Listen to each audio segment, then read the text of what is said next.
Hello students. वो कहते हैं कि लहरों से डरकर नौका पार नहीं होती और कोशिश करने वालों की कभी हार नहीं होती।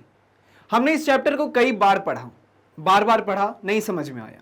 हम फिर से एक बार पढ़ेंगे और इस बार जो पढ़ेंगे उसे थोड़ा ज्यादा फोकस्ड होके और थोड़ा ज्यादा ध्यान से पढ़ेंगे और ये उम्मीद करेंगे कि इस बार तो हम इस चैप्टर को फोड़ देंगे। बिल्कुल। तो आज के इस लेक्चर में हम देखने वाले हैं very short answer type question इसी चैप्टर से।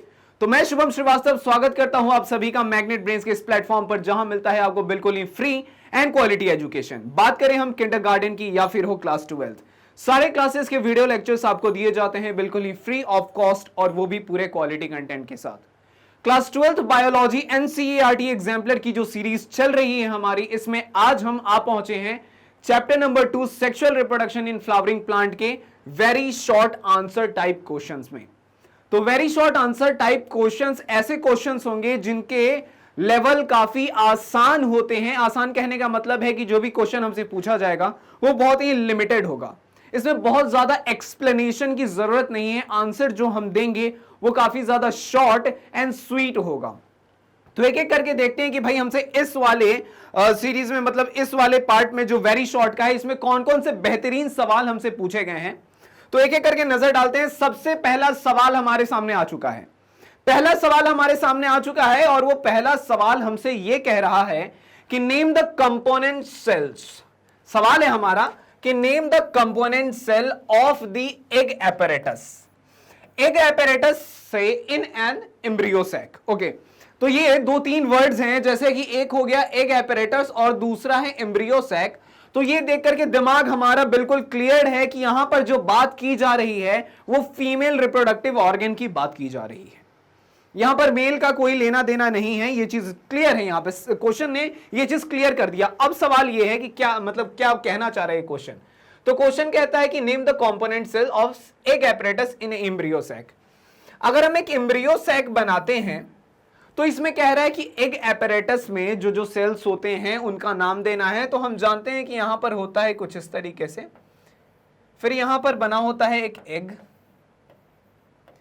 फिर एग के साथ यहां पर सिनर्जिड्स बने होते हैं, इस तरीके से सिनर्जिड्स होते हैं, और यहां पर इस तरीके से कुछ फिलीफॉर्म एपैरेटस देखने को मिलता है।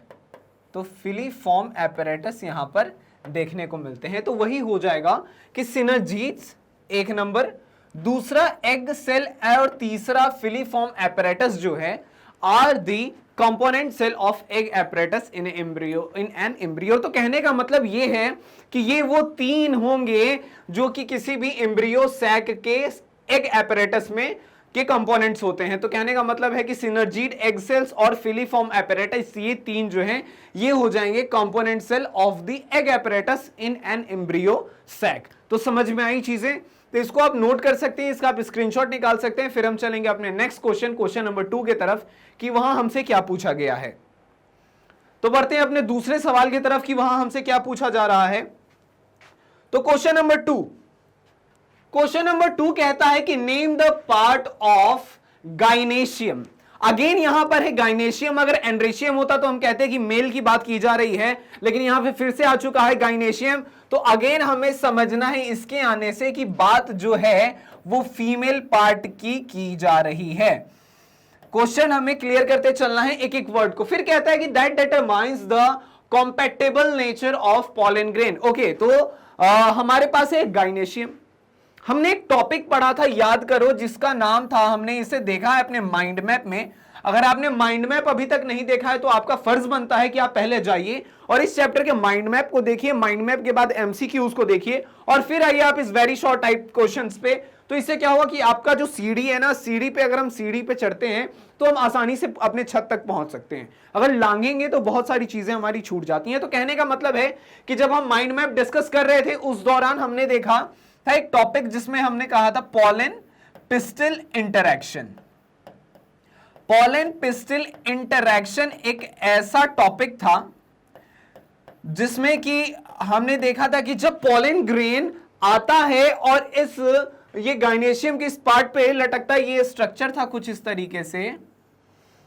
तो यहां पर पॉलन आता है और आकर के पिस्टिल पे लैंड करता है और पिस्टिल की एक खास बात है कि ये पिस्टिल क्या करता है, सबसे पहले ये टेस्ट करता है, चीजों को जांचता है, परखता है, क्या ये जो पॉलन आया है ये मेरा ही तो है, या फिर ऐसा थोड़ी है कि अगर वो मैंगो ट्री का पिस्टिल है तो उसने देखा कि अगर ये कोई अदर फ्रूट का अगर पॉलन आता है उस पे तो वो डिटरमाइन करता है क्या ये अपना है या पराया है।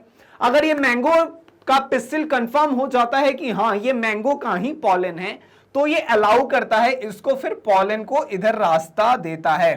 ठीक है, तो वही चीज कह रहा है, सवाल हमसे कि बताना है गाइनेशियम का ऐसा कौन सा पार्ट है जो compatible nature of pollen grain को डिटरमाइन करता है। तो हमारा आंसर हो जाएगा pistil is the part of gynoecium. ये जो पिस्टिल है, ये जो पिस्टिल बनाया है हमने, ये पिस्टिल ही ये चीज ये काम करता है। तो यही पिस्टिल जो पॉलन पिस्टिल इंटरैक्शन के दौरान इस चीज को डिटरमाइन किया जाता है। तो हम आंसर लिख देंगे the pistil is the part of gynoecium that determines the compatible nature of pollen grain. समझ में आई चीजें, इसको आप नोट कर सकते हो, इसका आप स्क्रीनशॉट निकाल सकते हो।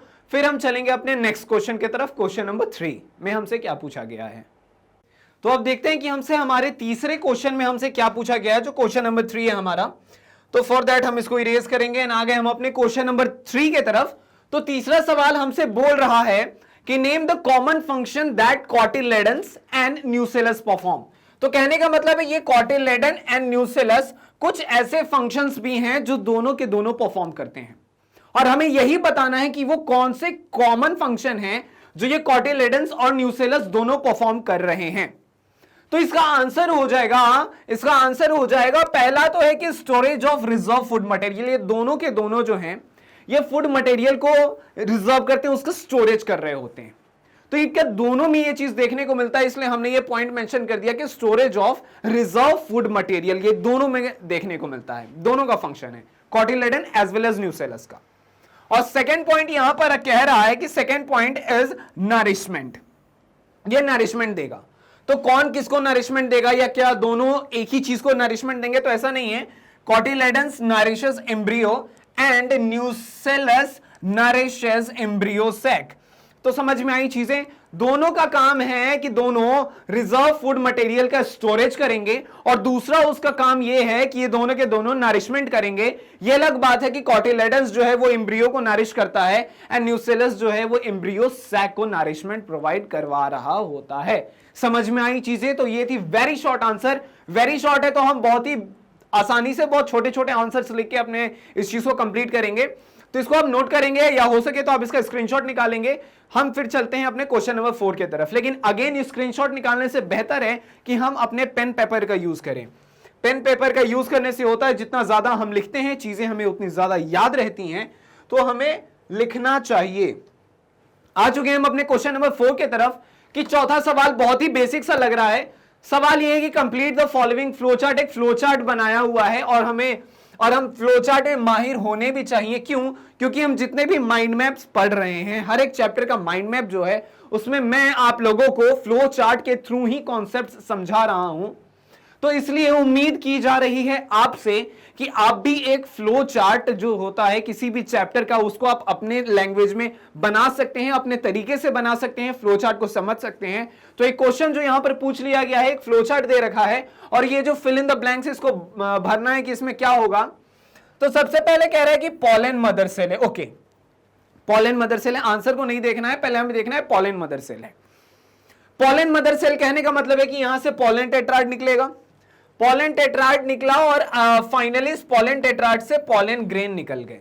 ठीक है, पॉलन ग्रेन के बारे में हमने पढ़ा था कि इस पॉलन ग्रेन के फिर आगे जाके के टू सेल्ड स्टेज में जब ये पहुंचता है तो इस तरीके से भैया हमें इसमें दो चीजें देखने को मिलती हैं। अगर हम इस तरीके से कर दें तो एक सेल हमें देखने को मिलता है, इसे हमने कह दिया था वेजिटेटिव सेल,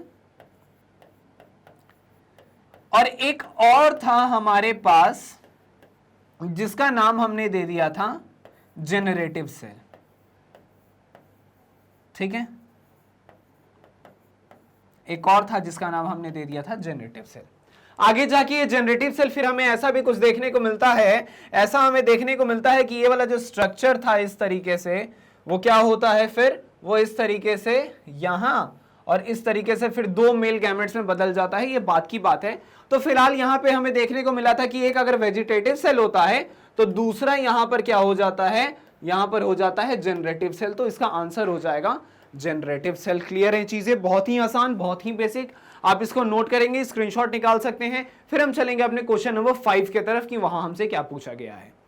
ठीक है, तो आगे बढ़ते हैं। सवाल हमारा जो 5वां हमसे क्या बोल रहा है, तो 5th क्वेश्चन जो हमसे बोल रहा है दैट इज, चलिए देखते हैं क्या है कि indicate the stages where meiosis and mitosis occur 1, 2 और 3 in the flow chart. Okay, तो यहां पर एक चीज दे रखी है, एक फ्लो चार्ट है यहां पर।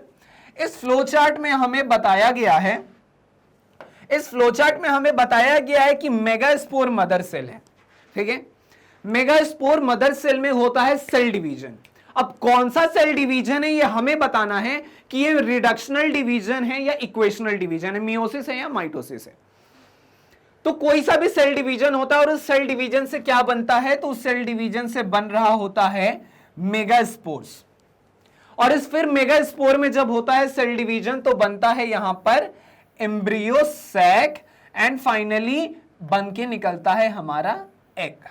ठीक है, अब हमें बताना है कि अगर इस मेगास्पोर मदर सेल में कौन सा सेल डिवीजन होगा जिसके कारण यहां पर मेगास्पोर बनेगा। ठीक है, तो यहां पर मेगास्पोर मदर सेल 2n को अगर n में बदलना है तो जरूरत है कि रिडक्शनल डिवीजन करवाया जाए। तो हम कहेंगे ये जो 1 है वो 1 आ जाएगा meiosis, that is reductional division. Short में हम इसको ऐसे भी लिखते हैं, कॉम्पिटेटिव लेवल्स पे चीजों को शॉर्ट करके भी हम लिखते जाते हैं अपने नोट्स में, ताकि हम कम जगह में कम समय में ज्यादा चीजें याद कर सकें। कंपटीशन में जहां पर एमसीक्यूज वगैरह नीट में सॉल्व करना होता है, वहां पे नोट्स को बहुत ही ज्यादा टू द पॉइंट लिखना होता है, तो हम ऐसे भी लिख देते हैं चीजों को। तो कहने का मतलब है कि यहां पे 2n से n करना था तो मियोसिस हो गया, एंड फाइनली ये जो 2 था यहां पर मेगास्पोर n से एम्ब्रियो तक n करना था तो यहां पर हो गया माइटोसिस, एंड फिर फाइनली n को यहां n ही रहने देना था तो एक और बार हो गया माइटोसिस। तो चीजें समझ में आई? जब 2n को n में करना था तो मियोसिस हुआ, और उसके बाद फिर ये 2 बार यहां पर क्या हुआ, 2 बार यहां पर ed हुआ, इक्वेशनल डिवीजन। क्या हुआ यहां पे? Equational division. ठीक है, इसको आप करेंगे नोट, निकाल सकते हैं आप इसका स्क्रीनशॉट। फिर हम चलेंगे अपने नेक्स्ट क्वेश्चन, क्वेश्चन नंबर 6 की तरफ कि वहां हमसे क्या पूछा जा रहा है। तो क्वेश्चन नंबर 6 जो आया हमारे सामने, छठा क्वेश्चन है हमारे सामने। तो क्वेश्चन नंबर 6 हमारे सामने आ चुका है, और यह छठा सवाल हमसे यह कह रहा है कि in the diagram given below, एक डायग्राम है हमारे पास, show the path of a pollen tube. Pollen tube के बारे, पॉलन ट्यूब के पाथ को दिखाना है हमें। किसके पाथ को? तो हम चीजों को हाईलाइट करते हुए चलेंगे। जब चीजों को हम हाईलाइट करते हुए चलेंगे तो हमारे लिए चीजें आसान हो जाएगी। हमें बताना है हाइट ऑफ, हाइट बताना है इसका, किसका? तो हाइट ऑफ पॉलन। ठीक है, हम पॉलन के हाइट को बताएंगे, सॉरी पाथ ऑफ पॉलन को बताएंगे, tube from the pollen on this stigma into the embryo sac. उसके बाद कह रहा है कि name the components of egg apparatus. तो इसमें 2 सवाल हमसे पूछा गया है, इसमें 2 सवाल हमसे पूछा गया है, और वो 2 सवाल क्या हैं? तो पहला तो हमें बताना है कि पाथ शो करना है किसका? Path of a pollen tube. Path of a pollen tube हमें यहां पे बताना है, और दूसरा है कि यहां पे एग एपरेटस का नाम देना है। तो एग एपरेटस के बारे में हमने इसके पहले भी देखा है, तो हम पहले इसका आंसर कर देते हैं कि कंपोनेंट्स ऑफ एग एपरेटस, एक तो एग हो जाएगा number 1, number 2 is synergies, and number 3 की बात करें तो ये फिलीफॉर्म एपरेटस होता है। ये 3 होता है।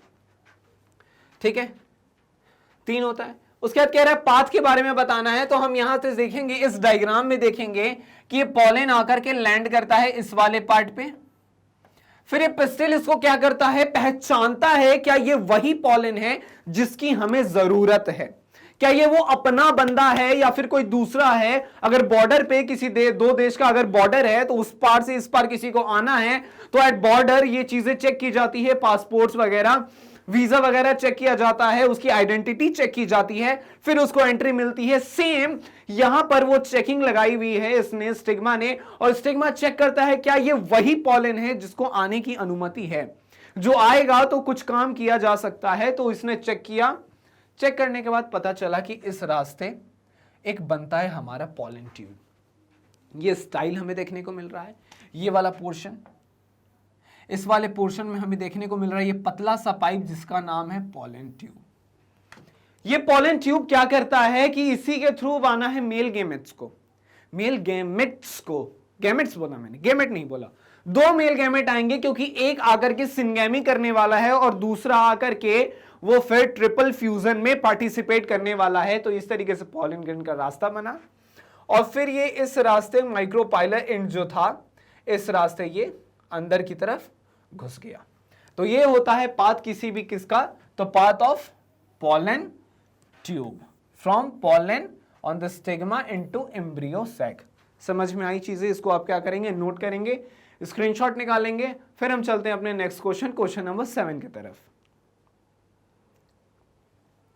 तो 7वां क्वेश्चन हमसे क्या कह रहा है, एक नजर डालते हैं इस पे। तो 7वां क्वेश्चन है हमारे पास कि name the parts of pistil. अब हमें पिस्टिल के पार्ट्स के बारे में बताना है which develop into fruit and seeds.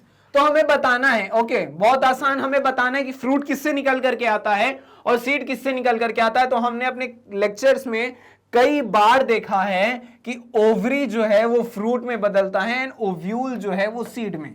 तो हमने क्या पढ़ा है कि ओवरी जो है, ओवरी बदल जाता है फ्रूट में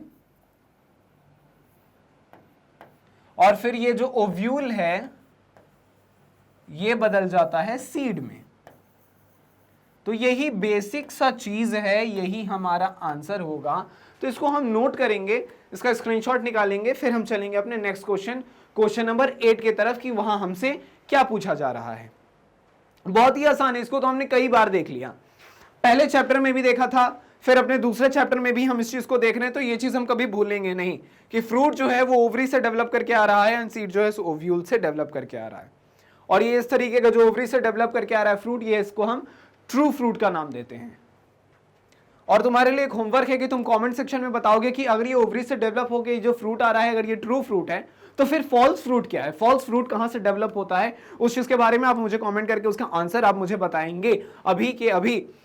और कोई डाउट आ रहा है मन में तो उसको भी आप कमेंट करके बताएंगे कि भाई हमें यहाँ पे डाउट आ रहा है, आप इसे क्लियर करें। आप यहाँ पर ये वाला क्वेश्चन था, क्वेश्चन नंबर 7 समझ में नहीं आया, क्वेश्चन नंबर 8 समझ में नहीं आया, तो फिर हम उस चीज को चेक करेंगे कि क्यों नहीं समझ में आया और फिर कोशिश करेंगे कि इससे भी बेहतर तरीके से आपको समझा सकें।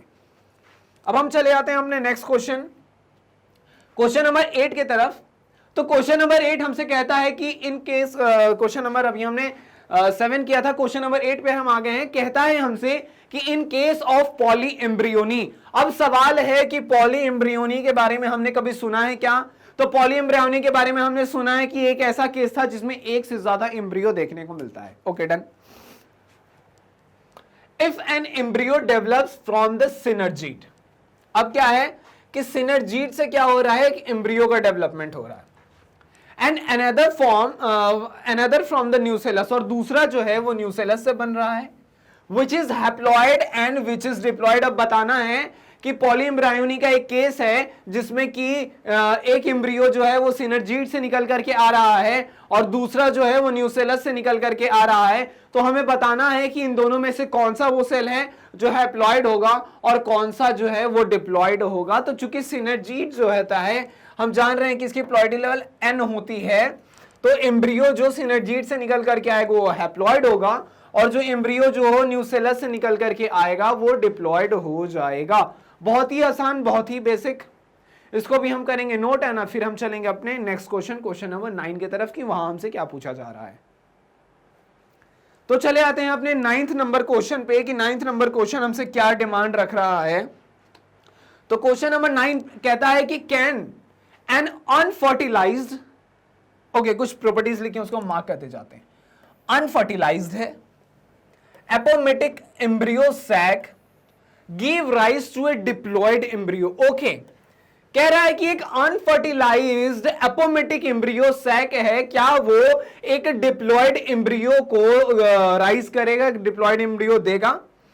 अगर हां तो कैसे, इफ यस देन हाउ। तो इसके लिए हमने बहुत अच्छा आंसर लिखा है, वो लिखा ये है कि हाँ बिल्कुल ऐसा हो सकता है अगर yes an unfertilized apometic embryo can give rise to the diploid embryo when a megaspore develops into an embryo sac without meiotic division. Meiotic division होगा तो मियोटिक डिवीजन होने से हम जान रहे हैं कि चीजें n और n में टूटेंगी, लेकिन अगर ये मियोटिक डिवीजन ना हो तो इससे क्या होगा, ये जो 2n की अवस्था है ये बरकरार रह जाएगी। तो वही कह रहा है कि अगर मेगास्पोर जो है वो एम्ब्रियो में विदाउट मियोटिक डिवीजन अगर जाता है तो कह सकते हैं कि वो चीजें डिप्लॉयड रह जाएंगी। The egg develops will be diploid, जो एग बनेगा वो डिप्लॉयड होगा, और चूंकि ये डिप्लॉयड एग है तो डिप्लॉयड एग फिर आगे जाके के एक diploid egg develops into an embryo by mitotic division. फिर यहां पे लिख रहा है माइटोटिक डिवीजन, यहां पे माइटोसिस हो जाएगा, मियोटिक डिवीजन नहीं होगा। माइटोटिक डिवीजन से क्या होगा, यहां पर जो चीजें बनेंगी वो डिप्लॉयड रह जाएंगी। ठीक है, वो डिप्लॉयड रह जाएंगी, मतलब ये जो है ये 2n वाला जो अवस्था है उसको ये मेंटेन करते रहेगा। ठीक है, आगे चलते हैं हम अपने क्वेश्चन नंबर 10 की तरफ कि वहां हमसे क्या पूछ रहा है। अगर नहीं आ रही है चीजें समझ में तो आप हमें बताएंगे। तो चलते हैं हम अपने क्वेश्चन नंबर 10 की तरफ कि वहां हमसे क्या पूछा जा रहा है। तो क्वेश्चन नंबर 10 पर हम आ चुके हैं। क्वेश्चन नंबर 10 में हमसे बोल रहा है कि विच आर दी 3 सेल्स, वो कौन से 3 सेल हैं found in a pollen grain when it is shed at 3 celled stage. बहुत ही बेहतरीन सा सवाल है, इसके बारे में हमने अपने माइंड मैप में भी जिक्र किया था कि 60% पॉलन ग्रेन्स जो होते हैं वो 2 सेल्ड स्टेज पर रुक जाते हैं। ठीक है, और 40% जो होते हैं ये आगे बढ़ते हैं, ये जाते हैं 3 सेल्ड स्टेज पे। ठीक है, ये 2 सेल्ड स्टेज की जो अवस्था होती है, एक इसमें होता है वेजिटेटिव सेल। ठीक है, इसमें एक होता है वेजिटेटिव सेल और दूसरा होता है जनरेटिव सेल। ठीक है, लेकिन हमसे सवाल बोल रहा है कि इस 3 सेल्ड स्टेज में वो कौन कौन से सेल है। तो ये जो 3 सेल्ड स्टेज होता है इसमें सबसे पहले तो हमें वेजिटेटिव सेल देखने को मिलता ही है, और ये जनरेटिव सेल जो होते हैं ये आगे जाके डिवाइड करते हैं, एंड डिवाइड करने के बाद ये जो हैं ये 2 मेल गैमेट्स में आगे जाकर के चेंज होते हैं। ठीक है, ये 2 मेल गैमेट में चेंज होते हैं। तो कहता है कि 1 vegetative cell and 2 male gametes are found in pollen when it is shed at 3 celled stage. बहुत ही आसान था, कोई इस क्वेश्चन का कोई ज्यादा लेवल भी नहीं है। उम्मीद है कि समझ में आ रही होंगी चीजें, इसको आप नोट कर सकते हैं, इसका स्क्रीनशॉट निकाल सकते हैं। फिर हम चलेंगे अपने नेक्स्ट क्वेश्चन नंबर 11 की तरफ कि वहां हमसे क्या पूछा गया है। ठीक है, तो क्वेश्चन नंबर 11 में हमारे पास है कि व्हाट इज सेल्फ इनकॉम्पैटिबिलिटी। एक चीज हम पढ़ रहे थे आउटब्रीडिंग डिवाइसेस, जहां पर क्या होता है, सबसे पहले हमने देखा था पॉलिनेशन। पॉलिनेशन में हमने देखा था कि एक हो जाता है सेल्फ पॉलिनेशन और एक हो जाता है क्रॉस पॉलिनेशन। एक चीज थी ऑटोगेमी, सेल्फ पॉलिनेशन में ऑटोगेमी था, फिर जिटोनोगेमी था। एक हमने देखा था जेनोगेमी। ऑटोगेमी वो केस था जहां पर सेम फ्लावर में क्या हो रहा था, सेम फ्लावर के पॉलन जो हैं उसके स्टिग्मा पर लैंड करते हैं एंड फाइनली फर्टिलाइजेशन होता है। तो इस केस में क्या होता है, किसी तरीके का वेरिएशन जो है वो नहीं आ पा रहा होता है। तो वहां पर क्या होता है उस केस में कि कोई भी लिविंग ऑर्गेनिज्म चाहता है कि उसमें वेरिएशन है, उसको बेटर स्टेबिलिटी मिले, तो उसके लिए प्लांट्स ने क्या किया है, आउटब्रीडिंग डिवाइसेस को डेवलप किया है, जिसके मदद से ये सेल्फ पॉलिनेशन को अवॉइड करते हैं एंड क्रॉस पॉलिनेशन को ये प्रमोट करते हैं। तो उसी में एक चीज थी सेल्फ इनकॉम्पैटिबिलिटी। तो हमसे यही सवाल पूछ लिया गया कि व्हाट इज सेल्फ इनकॉम्पैटिबिलिटी। तो मैं बता दूं कि सेल्फ इनकॉम्पैटिबिलिटी एक ऐसा जेनेटिक मैकेनिज्म है, वही चीज यहां पे लिखा है कि इज ए जेनेटिक मैकेनिज्म जो कि सेल्फ पॉलिनेशन को अवॉइड करवाता है एंड क्रॉस पॉलिनेशन को प्रमोट करवाता है। और जो पॉलिनेशन सेल्फ कहने का मतलब कि सेम फ्लावर के बीच में ये जो पॉलिनेशन है इसको ये अवॉइड करवाता है। तो self pollination that is pollination from same flower और other flowers of the same plant, मतलब खुद में चीजें नहीं होनी चाहिए। From fertilisation to ovules by inhibiting pollen germination of pollen tube growth in the pistil. अब ये किस तरीके से करता है, अगर ये गिर भी गया इस पे तो इसके अंदर ये जर्मिनेट नहीं कर पाएगा, ऐसा नहीं होने देगा। तो इस तरीके से ये क्या करता है, अपने अंदर ये ऑटोगैमी एंड जिटोनोगैमी को रोकता है। तो फिर हमारे पास ऑप्शन बचता है क्या, तो जेनोगैमी का। वो ये प्लांट्स करते हैं एंड फाइनली सर्वाइव करते हैं, अपने जनरेशंस को आगे बढ़ाते जा रहे हैं। इसको आप नोट कर सकते हैं। फिर हम चलेंगे अपने नेक्स्ट क्वेश्चन, क्वेश्चन नंबर 12 की तरफ, कि क्वेश्चन नंबर 12 हमसे क्या पूछ रहा है। ठीक है, तो क्वेश्चन नंबर 12 पे हम चले आए हैं और एक नजर डालेंगे आज के इस सवाल पर कि हमसे पूछा क्या गया है। तो आज का सवाल है हमारा कि name the type of pollination in self incompatible plant. तो टाइप ऑफ पॉलन पूछ रहे हैं सेल्फ इनकॉम्पेटेबल प्लांट्स में। तो इस तरीके के प्लांट्स को क्या करना होता है कि अपने खुद में तो पॉलिनेशन करेंगे नहीं, तो पॉलिनेशन करेंगे इस प्लांट से दूसरे प्लांट में। और जब यहां पर दो प्लांट्स रहते हैं, एक अगर मान लो ये मेल बॉडी है या फिर ये मान लो कि मेल प्लांट है, और ये अगर इस तरीके से हमने इधर बना दिया है फीमेल प्लांट, अगर यहां पे है फीमेल प्लांट,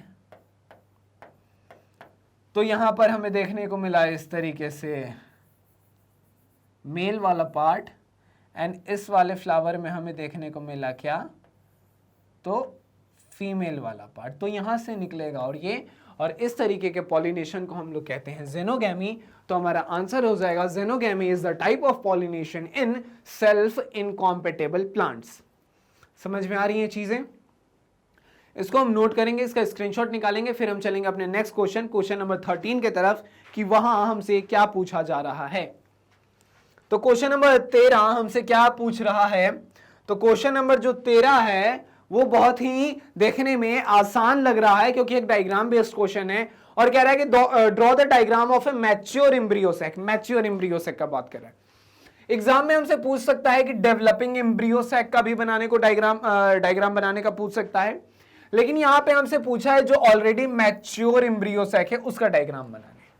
तो उसका डायग्राम हमने इस तरीके से बनाया है। अगर हमें डायग्राम बनाना सीखना है तो हम क्या करेंगे, अपने हाथों को यहां रखेंगे, कुछ नहीं करना, इस तरीके से घुमा देना है अपने हाथों को, कलर चेंज करते हैं और मजा आएगा।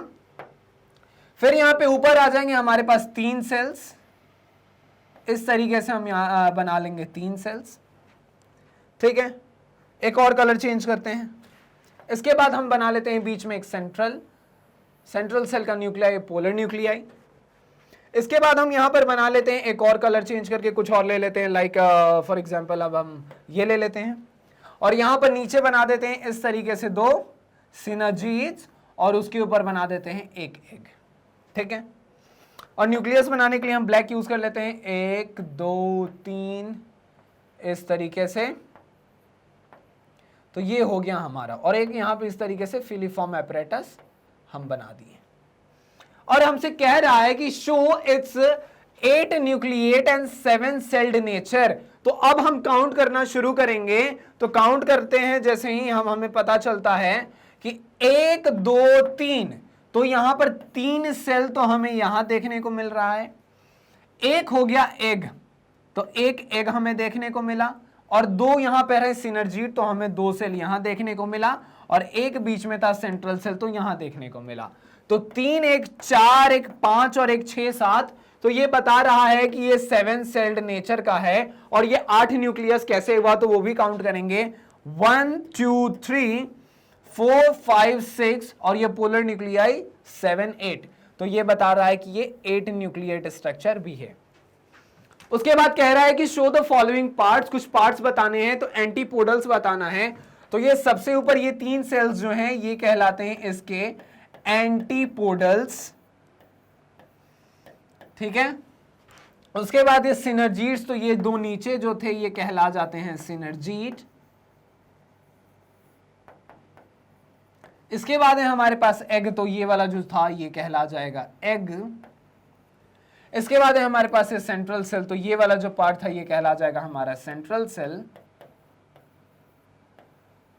और उसके बाद हमें बताना है पोलर न्यूक्लियाई, तो ये वाला जो न्यूक्लियस था ये कहला जाएगा हमारा पोलर न्यूक्लियाई। ठीक है, तो इसको आप ड्रॉ कर सकते हैं और इसको समझ में आ गया होगा चीजें। तो फिर हम चलेंगे अपने नेक्स्ट क्वेश्चन, क्वेश्चन नंबर 14 की तरफ। उम्मीद है कि चीजें समझ में आ रही हैं, मजा आ रहा है आपको, इंटरेस्टिंग लग रहा है। इसी तरीके से बने रहिए हमारे साथ। कोई डाउट है मन में, किसी तरीके की शंका आ रही है कि ये वाला पॉइंट यहां पर ऐसे नहीं ऐसे होना चाहिए था, या फिर ये वाले पॉइंट जो था पता नहीं क्या हुआ जो मुझे समझ में नहीं आया, तो उस केस में हम क्या करेंगे, उस केस में आप कमेंट करेंगे और हमें बताएंगे कि भाई यहां पर ये वाली दिक्कत आ गई है, तो फिर हम उस केस में इस चीज को आपको दोबारा से एक्सप्लेन करने की कोशिश करेंगे। तो इसको आप करेंगे नोट, इसको आप ले सकते हैं इसका स्क्रीनशॉट। फिर हम चलते हैं अपने क्वेश्चन नंबर 14 की तरफ कि वहां हमसे क्या पूछा गया है। तो आ जाते हैं हम अपने नेक्स्ट क्वेश्चन, क्वेश्चन नंबर 14 की तरफ कि वहां हमसे क्या पूछा जा रहा है। तो आगे क्वेश्चन नंबर 14 हमसे ये कह रहा है कि which is the triploid tissue in a fertilised ovule. एक फर्टिलाइज्ड ओव्यूल की बात कर दी गई है यहां पे। तो फर्टिलाइज्ड ओव्यूल, तो सबसे पहले हम यहां डिस्कशन कर लेते हैं कुछ फर्टिलाइजेशन के बारे में कि फर्टिलाइजेशन जो हो रहा होता है, फर्टिलाइजेशन किसके केस में, तो फर्टिलाइजेशन जो हमें देखने को मिलता है in the case of angiosperm, तो वहां पे हमें देखने को मिलता है डबल फर्टिलाइजेशन। इस डबल फर्टिलाइजेशन वाले केस में हमारे पास ये था कि number 1 was the syngamy, number 1 was the syngamy and number 2 was the triple fusion। ये दो तरीके के फर्टिलाइजेशन होने थे और इन दोनों का दो तरीके का नाम था। ठीक है, अब देखते हैं कि भाई दोनों का क्या काम था। तो पहला जो ये सिनगैमी है, इसमें एक मेल गैमेट जो कि एन था वो फ्यूज कर रहा था एग के साथ जो कि एन था और बना रहा था जाइगोट जो कि 2n था। ठीक है, ट्रिपल फ्यूजन वाले केस में एक मेल गैमेट जो कि n था वो फ्यूज कर रहा था पोलर न्यूक्लियाई वाले पोर्शन से जो कि पहले से 2n था, तो ये बना रहा था प्राइमरी एंडोस्पर्म सेल, ये बना रहे थे प्राइमरी, तो ये 3n थे। ठीक है, तो हमें यहां पर बताना है कि वही इस फर्टिलाइज्ड में ये फर्टिलाइजेशन हो गया, तो अब ये जो ओव्यूल है ये फर्टिलाइज्ड ओव्यूल है। अब हमें बताना है कि how is the triploid condition achieve. तो ट्रिप्लॉइड कंडीशन कैसे अचीव की गई, तो यहां पे जो ट्रिपल फ्यूजन था वो हम आंसर दे देंगे कि इंडोस्पर्म जो बन रहा था हमारा वो ट्रिप्लॉइड टिश्यू था। क्यों है, क्योंकि इस तरीके से एक मेल गैमेट n और फिर पोलर न्यूक्लियाई 2n मिलकर के ये काम कर रहे थे। फिर कह रहा है कि it results from triple fusion involving union of one male gamete, ये वाला केस, और फिर पोलर न्यूक्लियाई, ये वाला केस। तो इस चीज को आप करेंगे नोट, फिर इसका ले सकते हैं आप स्क्रीनशॉट। फिर हम चलेंगे अपने नेक्स्ट क्वेश्चन, क्वेश्चन नंबर 15 में कि वहां हमसे क्या पूछा गया है। तो आते हैं अब हम अपने नेक्स्ट क्वेश्चन, क्वेश्चन नंबर 15 की तरफ कि वहां हमसे क्या पूछा गया है। तो 15 नंबर सवाल हमसे कह रहा है कि विच इज द सॉरी या तो 14 था अभी, ये 15 नंबर हमसे कह रहा है कि are pollination and fertilisation necessary in apomixis give reason. ठीक है, तो इसको समझाने के लिए सबसे पहले हम डिस्कस कर लेते हैं अबाउट द टर्म एपोमिक्सिस कि एपोमिक्सिस क्या होता है। एपोमिक्सिस के बारे में हम जानते हैं कि ये एक ऐसा बायोलॉजिकल प्रोसेस है जिसमें कि विदाउट फर्टिलाइजेशन क्या हो रहा था, सीड का फॉर्मेशन हो रहा था। तो हम यहां पे कह रहे हैं कि apomixis is the development of seed without prior fertilisation. तो फर्टिलाइजेशन नहीं हो रहा है, तो एक सवाल कह रहा है कि pollination and fertilisation necessary in apomixis. तो विदाउट फर्टिलाइजेशन यहां पर सीड का फॉर्मेशन हो रहा है और इसी चीज को हम एपोमिक्सिस कहते हैं। तो हम क्यों कहे, फिर हम कह रहे हैं कि apomixis about the process of meiosis and fertilisation leading to the embryo development. तो यहां पर फर्टिलाइजेशन की कोई जरूरत ही नहीं है, इसलिए यहां पर जो है पॉलिनेशन और फर्टिलाइजेशन नेसेसरी नहीं होंगे। समझ में आ रही हैं चीजें। तो आगे बढ़ते हैं हम अपने क्वेश्चन नंबर 16 की तरफ। इसको आप नोट कर सकते हैं क्योंकि हम पहले से जान रहे हैं कि एपोमिक्सिस एक ऐसा प्रोसेस है कि विदाउट फर्टिलाइजेशन ये क्या करता है, ये विदाउट फर्टिलाइजेशन ये सीड बना रहा होता है। ठीक है, और अगर विदाउट फर्टिलाइजेशन अगर फ्रूट बन जाए तो वो क्या कहलाता है, वो पार्थेनोजेनेसिस कहलाता है। समझ में आ रही है चीजें, दोनों के बीच में डिफरेंस क्या है वो क्लियर है। अब हम चलेंगे अपने क्वेश्चन नंबर 16 की तरफ। इसको आप नोट कर सकते हैं, स्क्रीनशॉट निकाल सकते हैं। चलते हैं हम अपने नेक्स्ट क्वेश्चन, क्वेश्चन नंबर 16 वो हमसे क्या कह रहा है। तो क्वेश्चन नंबर 16 हमसे ये कह रहा है, हमारे पास कुछ डायग्राम बेस्ड क्वेश्चन, मतलब ये वाला कह रहा है identify the type of carpel with the help of diagrams given below. हमारे पास डायग्राम्स हैं दो, अब हमें बताना है कि दोनों में कौन से कार्पेल्स है, टाइप्स ऑफ कार्पेल। कह रहा है कि पहला में कह रहा है कि सिनकार्पस, यहां पे इज पहला कह रहा है कि syncarpous multicarpellary that has more than one pistil but fused. यहां पे दिख रहा है हमको कि यहां पे क्या हो रहा है कि ये है बहुत सारा, लेकिन आपस में क्या है, इस तरीके से फ्यूज्ड है। और इस वाले केस में हमें देखने को मिल रहा है कि ये सारे के सारे क्या है, फ्री हैं आपस में। तो ये कह रहा है कि apocarpous multicarpellary that is have more than one pistil but free. इस वाले केस में कह रहा है फ्री है और इस वाले केस में कह रहा है फ्यूज्ड है। तो हमें वही चीज बतानी थी, हमने उस चीज को बता दिया कि सिनकार्पस एंड एपोकार्पस का ये केस है। यहां पर एक में क्या है कि चीजें फ्यूज्ड हैं और एक में क्या है, चीजें फ्री हैं। और वो चीजें क्या हैं, पिस्टल्स जो हैं यहां पर फ्री हैं और वहां पर क्या है, फ्यूज्ड हैं। ठीक है, अब हम चलते हैं अपने नेक्स्ट क्वेश्चन, क्वेश्चन नंबर 17 की तरफ, कि वहां हमसे क्या पूछा गया है। आ जाते हैं अपने 17वें नंबर क्वेश्चन पे। तो क्वेश्चन नंबर 17 हमसे ये कह रहा है कि how is pollination carried out in water plants. अब सवाल ये है कि वाटर प्लांट्स जो होते हैं उनमें पॉलिनेशन कैसे करवाया जाए। ठीक है, हम ये चीज देख रहे हैं कि हमने देखा था जब टाइप्स ऑफ पॉलिनेशन, वहां पे हमने जिक्र किया था ए बायोटिक एंड बायोटिक में। तो वहां पर हम जब देख रहे थे विंड एंड एयर, विंड और वाटर जब हम देख रहे थे, तो वाटर वाले केस में हमें देखने को मिला था कि म्यूसिलेजिनस कवरिंग था पॉलन के ऊपर। जो वाटर के थ्रू जिनका पॉलिनेशन होना है उसमें एक म्यूसिलेजिनस कवरिंग था। और उस म्यूसिलेजिनस कवरिंग की खास बात यह है कि वो उसको पानी से बचाता है। वाटर की मदद से उसमें किसी भी तरीके का केमिकल चेंजेस ना आ जाए, इस चीज से वो म्यूसिलेजिनस कवरिंग उसको बचा करके रखता है। अब हमें वही बताना है कि कैसे पॉलिनेशन होगा। कुछ स्पेशीज हैं हमारे पास, जैसे कि female flowers reach the surface of the water bye long stock. अब कहने का मतलब है कि ये वाटर है, ठीक है, और ये वाला जो सरफेस है इसको हमने कह दिया कि ये कुछ और नहीं बल्कि एक वाटर, ये वाटर सरफेस है। ठीक है, ये वाटर सरफेस है। और ये स्टेटमेंट कह रहा है कुछ फीमेल फ्लावर्स जो होंगे, फॉर एग्जाम्पल हम कलर चेंज करते हैं ताकि चीजें समझ में आए। तो ये जो इसके सरफेस पे इस तरीके से क्या होगा, इस तरीके से फीमेल फ्लावर उसके सरफेस पे आएंगी। तो यहां पर जो पॉलन है उसको ये इजीली रिसीव कर लेंगे। और कह रहा है कि pollen grains from male flower are released onto the surface of the water. वही यार, सरफेस ऑफ वाटर पे ये क्या आया, ये पॉलन आया। ठीक है, और यहां पर पिस्टिल ने अपना काम दिखाया। ठीक है, तो इस तरीके से फिर पॉलन पिस्टिल इंटरेक्शन हुआ और चीजें आगे बढ़ गई। कुछ केस में देखने को मिलता है कि female flowers remain submerged in the water, मतलब ये फीमेल पार्ट जो है ये वाटर के अंदर ही रहेंगी, ये वाटर के अंदर रहने वाली हैं। And pollen grains are released inside the water, और पॉलन जो है ये प्लांट पॉलन जो है ये वाटर के अंदर रिलीज किया जाता है। तो इसी चक्कर में कोई पॉलन आके इसके सरफेस को टच हुआ और यहां पर फिर क्या हो गया, यहां पर पॉलन पिस्टिल इंटरैक्शन यहां पर देखने को मिला। और जैसे ही पॉलन पिस्टिल इंटरैक्शन देखने को मिला और समझ में आई कि ये अपना ही पॉलन है, तो फिर फर्टिलाइजेशन हो गया, आगे जाकर के एक नए, फिर फर्टिलाइजेशन हुआ, फिर आगे जाकर के एक नए प्लांट का डेवलपमेंट हुआ। तो इस चीज को आप स्क्रीनशॉट निकाल सकते हैं, नोट कर सकते हैं। फिर हम चलेंगे अपने नेक्स्ट क्वेश्चन, क्वेश्चन नंबर 18 की तरफ।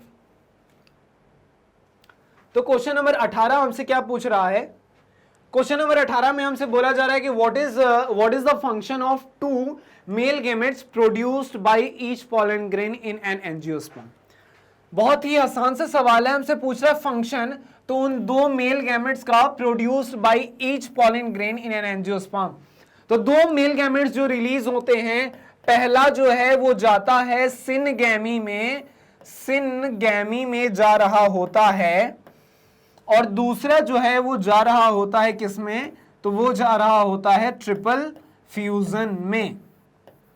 ठीक है, अब हम अपने इस आंसर को देखते हैं कि क्या लिखा है कि the two male gametes produced by each pollen in angiosperms helps in double fertilisation. तो syngamy plus triple fusion is equals to double fertilisation. तो कह रहा है कि पहला तो यहां पे है कि syngamy is the process that results in the formation of A zygote by the movement of male gamete towards the egg cell and fuses with its nucleus। वही चीज कह रहा है सिनगैमी वाले केस में कि इसमें क्या होगा कि एक मेल गैमेट प्लस एग ये बना देगा क्या, ये बना देगा जाइगोट। ठीक है, फिर यहां पे कह रहा है कि the other male gamete moves towards the polar nuclei located in the central cell and fuses with them to produce the triploid primary endosperm nucellus। और इस केस में क्या कह रहा है, इस केस में कह रहा है कि एक मेल गैमेट होगा, ये जाकर के फ्यूज करेगा पोलर न्यूक्लियाई के साथ और ये बना देगा इस तरीके से। तो ये हो जाएगा n, ये हो जाएगा 2n, ये हो जाएगा 3n, ये हो जाएगा n, ये हो जाएगा n, ये हो जाएगा 2n। तो इस तरीके से दो मेल गैमेट्स जो हैं वो आगे जाकर के अपना अपना काम करते हैं। तो इसको आप नोट करेंगे, इसका स्क्रीनशॉट निकालेंगे, इसके बाद हम आगे बढ़ेंगे अपने इस लेक्चर में। ठीक है, तो आगे चलते हैं। तो आगे चल के इस तरीके से किया हमने अपने इस वेरी शॉर्ट टाइप आंसर्स को कंप्लीट। तो यहां पर हमारा वेरी शॉर्ट कंप्लीट होता है। उम्मीद है कि आपको समझ में आई होंगी चीजें। अगर कोई ऐसा पॉइंट है, कोई ऐसा क्वेश्चन है जो आपको समझ में नहीं आया, तो आप बेझिझक हमसे कमेंट बॉक्स में पूछ सकते हैं। हम आपके क्वेश्चंस का रिप्लाई करेंगे, आपको बताएंगे कि कहां पर क्या दिक्कत रहेगी, हम आपको समझाने की पूरी कोशिश करेंगे। और साथ ही साथ आपको मैं बताना चाहूंगा कि मैग्नेट ब्रेन्स एक ऐसा प्लेटफॉर्म है जो देता है आपको बिल्कुल ही फ्री एंड क्वालिटी एजुकेशन। और इस फ्री एजुकेशन प्रोवाइड कराने की मुहिम में हमने बहुत सारे वीडियो लेक्चर्स आपके लिए बनाए हैं। अगर आपको कोई वीडियो ढूंढने में मुश्किल आ रही है तो आप विजिट कर सकते हैं हमारे इस ऐप को या फिर हमारे वेबसाइट www.magnetbrains.com को, जहां पर जाकर के आप अपने क्लास को सेलेक्ट करेंगे, आप अपने स्ट्रीम को सेलेक्ट करेंगे, अपने सब्जेक्ट को सिलेक्ट करेंगे और जो भी लेक्चर, जो भी चैप्टर के लेक्चर्स आपको देखने हैं आप उसको सेलेक्ट करके आप एंजॉय कर सकते हैं, अपने नॉलेज को एनहांस कर सकते हैं। एंड तब तक के लिए हंसते रहिए और मुस्कुराते रहिए और पढ़ते रहिए मैग्नेट ब्रेन्स के साथ। Tata bye bye.